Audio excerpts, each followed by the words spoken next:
Alrighty. So I've got my tiles from last week's demo, and I have not done anything with them since last week. And even if you rolled tiles yesterday, what did you notice about them when you pulled them out today? What was different? Anybody that rolled tiles yesterday? They were harder. They were a little bit harder. A little bit harder is good, okay? Because they're easier to work with. You probably noticed that when your clay was first rolled, it was kind of difficult to work with them because they were so plastic. They moved, you know, just by touching them, they moved a mile. So a little bit harder is good. You should still be able to move them around. They should still be flexible and very plastic, but a little bit harder is good. So we started out with really, really soft clay. As the clay starts to dry a little bit, we move closer to leather hard. So next state of clay to commit to memory is leather hard clay. Leather hard clay is about halfway between soft and dry. It's still very workable, but it's a little more stiff. It holds its own a little bit better. And this is the best state of clay to carve into and to smooth, okay? So I'm gonna kind of take a look at this tile. In the end, I want a project that has really good craftsmanship. So first I'm gonna take some time, and I know those of you who were done rolling your tiles already did this. I'm gonna take some time to really make sure my edges are nice and clean and straight, and to make sure that any of the texture that was on my tile, maybe from my paper towels, maybe from the canvas, is all out, and we have a really nice, smooth starting tile, okay? So couple things that you can do. You can tap your tile on the table, and that will help kind of square up your edges, okay? And then just like you did before, I can take a damp, not sopping wet, a damp sponge, and I'm gonna start smoothing over. You're gonna find your finger is also a really good tool. I use my finger all the time because you can control it very easily because it's part of your body, and you can control the pressure. So I'm just kind of going anywhere that I have a slight imperfection. I am kind of pushing over it so that that gets nice and smooth, okay? A clean finger is the best kind, okay? And then I'm gonna go over my edges. Okay, I can kind of use the side of my finger. And you really wanna start with a nice, smooth, clean tile. It'll make everything from here on out a little bit easier. So if you just rolled your tiles today, you're gonna notice that they're still super soft, and it's hard to do these fine adjustments. So I would smooth them as best as you can, but then you know when you see me next time, they'll be even better because they will have had that time. Even though they were covered up in a bag, the air still gets to them a little bit.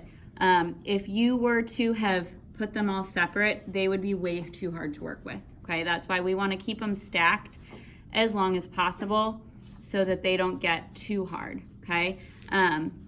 If we get our clay past that leather hard state, that stiff but workable state, we really can't work with them very easily because they're too hard, okay? So I've got my tile nice and smooth and ready to go. So now I'm gonna go ahead and cut out my photocopies. Make sure you're not cutting up your actual sketches, because if you need those again, if you need me to photocopy them again, we want your originals, okay? Those are your original ideas, so we wanna make sure that we are cutting photocopies. So just cut them out. I showed you where the scissors are. And then we're gonna trace these on here, okay? I'm not gonna do all of these. I just wanna give you the idea of what we're doing here and show you the basic techniques. One thing to keep in mind with all of my demonstrations, I am showing you a quick demonstration of the requirements and what I want you to do. I am not spending as much time as you will on these, so my demonstrations are an example of techniques. They're not the example of a project. So just kind of keep that in mind. I'm quickly showing you what I want you to do, but then you need to take it to the level of you've had lots more time to do this. So the PowerPoint and my Instagram is always going to be the A project examples. My demonstration is just an example of the techniques, okay? So I've got my tile really nice and smooth and squared off. So now I'm going to decide which one I want to work on. I'm going to do this one first. So I'm literally just going to lay it over my tile. And then you really only need to trace what makes the most sense to trace. So if you're going to, like on my Pacers one, this is all going to be an impression. I'm not going to trace that because I know that I'm going to push something in. So I don't really need to trace that area. So only trace the areas that make sense to trace. Does that make sense? Okay. So then I'm going to grab a needle tool. Okay. So needle tool is where we're at now. And I am going to trace Indiana. I am not going to trace the lines because I've decided I'm going to impress those in. Okay. So I'm going to trace, and you want to add a bit of pressure, but I'm not really cutting through. I'm just indenting it. So you'll see once I pick this up, it's going to be an indentation. It's going to be faint though, okay?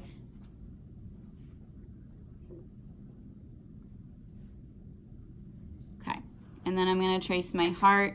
That part I'm going to subtract out. If your paper rips because it is soaking up the moisture from the clay, that's okay. Guess what happens in a kiln that's 2,000 degrees? Paper burns out. So if paper gets stuck in there, no big deal, okay? It'll all burn out in the kiln. So now I've got my starting point, and I'm gonna then, so you can kind of see, it's an indentation. It's not super dark, but that's actually good because now I can kind of do what I want with it. So now I'm going to go through with the needle tool. This tool is another awesome tool. So this tool, it doesn't really have a name. I call it the double-ended rubber tool. Super, super technical. I love this tool, okay? I would almost use that to go ahead and carve in your actual design. I'm going to show you with the needle tool what happens. And then will someone remind me what this one's called? You guys remember? Fettling knife. Fettling knife, okay? Here in a second, we're going to go over all the tools, and it is something that you'll be quizzed over, so it's important that you know the name. So I'm going to show you. I'm first going to use the needle tool, and with the needle tool, okay, clay is coming out of the surface of my clay. Therefore, which decorating technique did I just perform? Subtracting. So carving in your designs, if you carve in every single one of your designs, you have gotten that subtraction decorating technique, okay? So the one thing to notice with the needle tool, sometimes it leaves what I call clay boogers. So up close, if you look at that, do you see kind of the crummies? So it's not the cleanest line. It's not bad, but it's not the cleanest line. So when you're carving with the needle tool, you always have to go back into it to get the clay boogers once it gets a little bit drier even, okay? So we really don't want to do any carving until we're at that leather hard, that stiff but workable state. And you can kind of test it. If you try to carve into that super soft clay, it's just going to become a mess. So just kind of keep that in mind. Leather hard is the best state of clay to start carving designs into it, okay? Now I want to show you with this rubber-ended tool. It makes a slightly thicker line, but once I show you this in a second,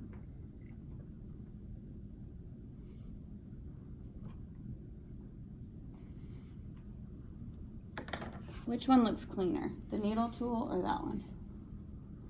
The rubber one. So it's going to give you a cleaner line from the start, but it is thicker, so you can't do as much detail work with that rubber-ended tool, okay? So you kind of just have to figure out which works best for your design. So anytime you're carving in, and even if it's just a little bit of clay, that counts as your subtraction, okay? Also on this tile, I've got my little heart. I'm going to subtract that. So I'm just going to take my needle tool, and it's going to be a mess at first, but I'm going to kind of clean it up, okay? And I cut straight through my tile, and then I'm just going to kind of push that piece of clay through okay? And then I'm gonna take my finger and kind of pull away from my carved hole, and that will kind of start to clean it up. Again, leather hard is where we wanna be here. Otherwise, you're just gonna make a big mess. And then I can take that needle tool and kind of rub it along the inside carved line to kind of make it a little bit more smooth, okay? The other thing that you guys can do, and I'll hit this a little bit harder next week, you can also take a damp paintbrush, and that's gonna get you into some of the smaller areas that your fingers can't get to, okay? So which decorating technique is my heart? Subtraction. So 2 ways to subtract. Carving is subtraction, and piercing is also subtraction, okay? What's another decorating technique that I need on my tiles? I need to impress somewhere. So impression is any time that I'm pushing in, pulling right back out, okay?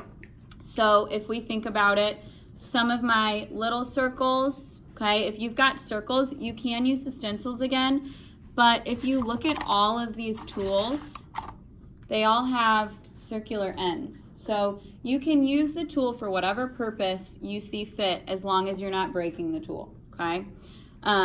So while I'm at it, I will introduce, so we've got fettling knife, and then what's this one?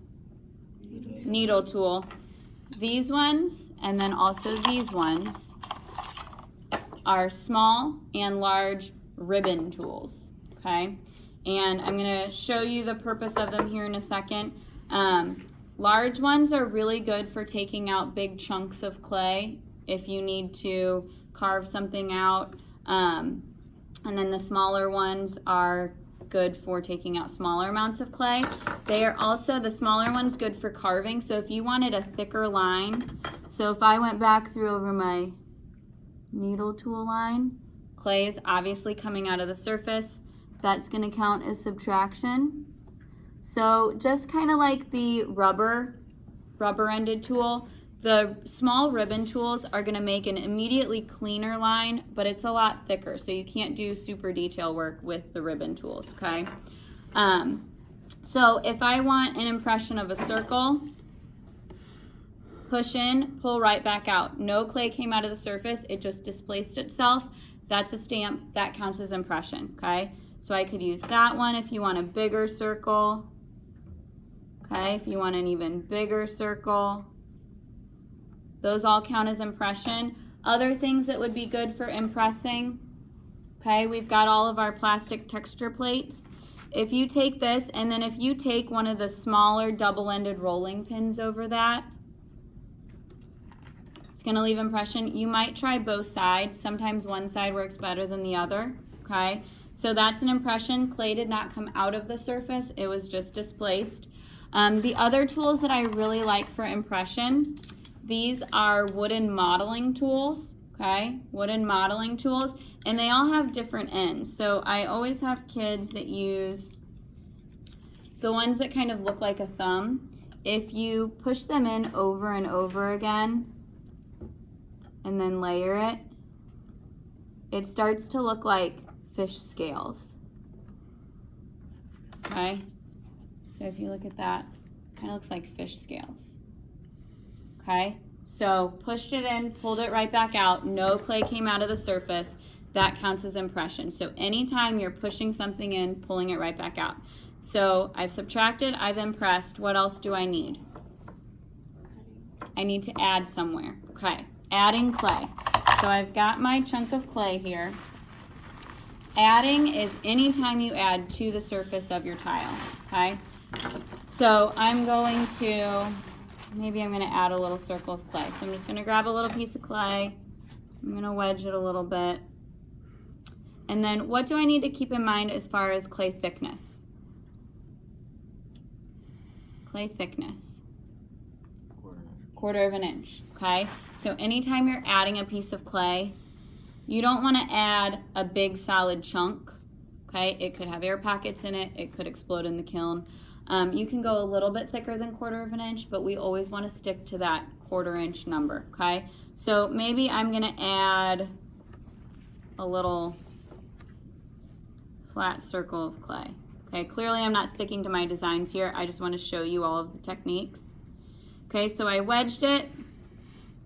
I molded it how I wanted it. When you're attaching a piece of clay to the surface, it can be thinner than 1/4 of an inch. Since it's fully attaching itself to a stable piece of clay, it can be a little bit thinner and it shouldn't be too fragile, okay?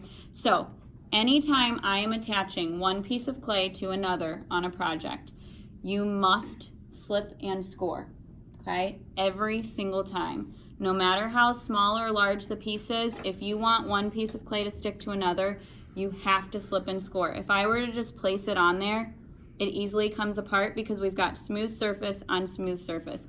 You might be able to get it to stick while your clay is wet. As your clay dries, I promise you it will fall off. So how do we slip and score? So I'm gonna go over here. This is a scoring tool or a scoring kidney. It kind of looks like a kidney, so we're gonna call it a scoring kidney, okay? You can also use the needle tool, and I'll show you that as well. So when we're slipping and scoring, I'm gonna score both pieces, okay? Anytime you want one piece of clay to stick to another. Kind of think of it like Velcro. We want it to stick, so we're making it look like Velcro, okay? So I scored that part. I'm gonna kind of see where that's gonna sit. If you feel like the scoring kidney is too big for the area, you can kind of rough up the surface with a needle tool instead. But the goal, think Velcro, okay? So we scored both where they're gonna attach. And then I'm gonna grab my white slip, score both, slip one. So our slip is like the glue. Okay, we wanna make sure that we get enough. Think like if you're gluing two pieces of paper together, you want it to stick. So we want enough that it's gonna stick. So score both, slip one, and then I'm gonna wiggle that on there. Okay? You can use a paintbrush to get some of that excess slip. Okay, you can use your finger, but we just wanna make sure that it's really wiggled on, okay? So anytime one piece of clay is connecting to another on your project, you must slip and score. Have I driven that home enough? Okay. No matter how large or big. So I just added, and really it's just anytime you're attaching another piece of clay to the surface that you already have, that counts as adding. Just make sure that you're not adding solid pieces, big solid pieces, okay? So I've added, I've subtracted, I've impressed. What's my last one? Engobe, engobe, E-N-G-O-B-E, okay? For the engobe, really important that we get nice, smooth, spreadable slip, okay? So anytime we're using a colored slip on a different color of clay, we can call it engobe. You can use your finger, you can use a paintbrush, okay? There's all different size paintbrushes. If I use my finger, okay, if I just get it on the surface here, okay, so we can see that the color of the surface has changed. You can also use the paintbrush if you want, if you're trying to get it into like a smaller area. Maybe I'm trying to keep it in Indiana here.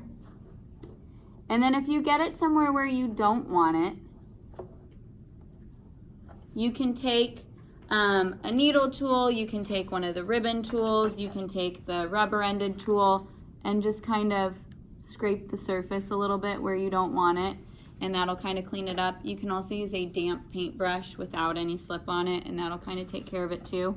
If you want a fade effect, you can mix slips. So then if I want this to kind of fade out, I can add a little bit of the white slip back, and you can kind of just play around with it, okay? And you're gonna be able to get that value, okay? So engobe must be on your value tile. It can be anywhere else, okay? So that's the engobe that must appear on your value tile anywhere else that you want it. And those are our 4 decorating techniques. So we're gonna get our designs on there. Make sure that you have all 4 of those decorating techniques. And then as far as your designs go, remember that your designs should have showcased that element principle combo, which is what we're going for. So you do want to stick to your designs because that's what I graded. You may want to note, I did write some notes on some of your designs. If you have questions about my notes or if you just know what you can change to make them better, you can do that on your own. But we are focusing on getting our designs on there, getting those 4 decorating techniques. You know, you'll have your 4 tiles. I did everything on one. And then probably on Friday, we'll start talking about getting the feet on there. Any questions so far?